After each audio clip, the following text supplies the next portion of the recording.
సంహారం సహజమని సహవాసం స్వప్నమని తర్కించే తెలివికి తెలిసేనా తానే తన శత్రువని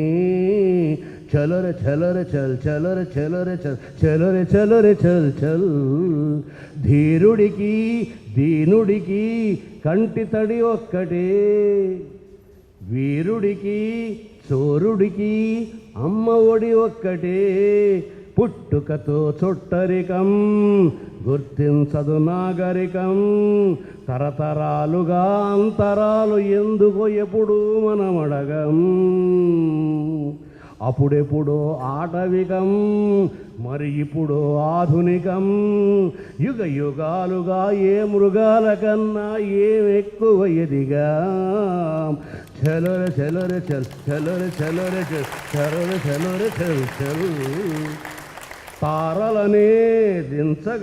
తారలనే తెంచగలం తలుచుకుంటే మనం ఆదివినే